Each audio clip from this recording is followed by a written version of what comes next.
Imagine surviving a brutal winter with no boots, no gloves, and no one left to protect you. Imagine being a child, alone in the woods, chased by soldiers with only a pair of worn-out shoes and a prayer. That was my grandfather in the winter of 1947 in western Ukraine. This isn't just a story about survival. It's a story about kindness, identity, memory, and a single pair of sneakers that changed everything. After World War II, Ukraine was a battlefield of silence. The Soviet Union had swallowed everything, and in the mountains of western Ukraine, life turned into a whisper. Speaking your language, singing your songs, even wearing traditional clothes could get you labeled an enemy. My grandfather was only 7 when the NKVD came for his father. They called him a nationalist, a traitor. In reality, he was a teacher who taught kids Ukrainian history. That was his crime. One night, soldiers dragged him from the house. My grandfather watched through the cracks in the door as his father disappeared into the dark, never to return. His mother cried quietly. They never spoke of it again. Winter came fast that year. My grandfather had no boots, just shoes made of scraps and cardboard. His mother patched them every night by candlelight, hoping they'd last one more day. One morning, he went to the forest to gather firewood. The trees were frozen stiff. Snow cracked beneath every step. Suddenly, dogs barked. Voices shouted in Russian. He ran. He didn't know who they were, but he knew one thing. Men in uniforms meant trouble. The ground was slippery. His feet were numb. His shoes fell apart mid-run. He tripped and fell near a fence. The barking got closer. He thought he'd be caught, killed, or worse, taken like his father. But just when he thought it was over, a man appeared from behind a shed. A tall man in a wool coat.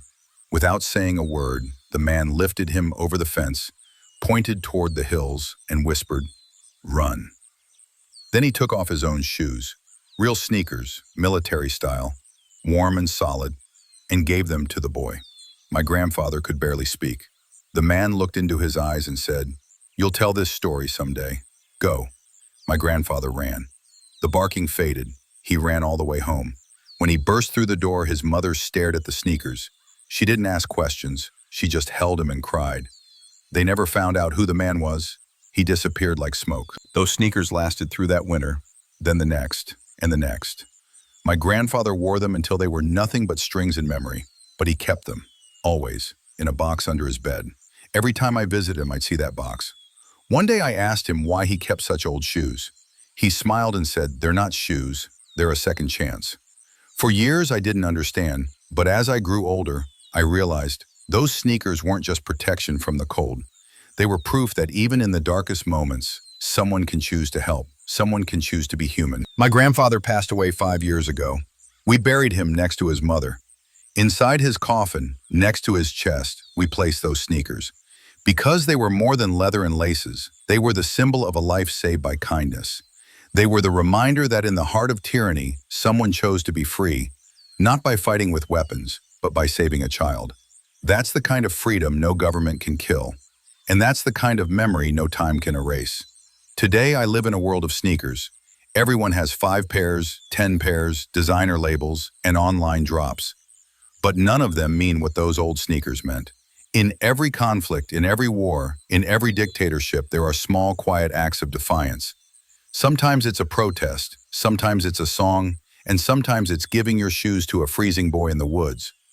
Ukraine has always been full of stories like that, and we're still writing them, through war, through resistance, through survival, one pair of shoes at a time. If this story touched you even just a little, don't let it disappear. Share it. Comment with the stories your family carries. Subscribe to this channel if you believe that the small stories are the ones that change the world. Because sometimes history isn't made by presidents or armies. Sometimes it's made by a stranger, a fence, and a pair of sneakers.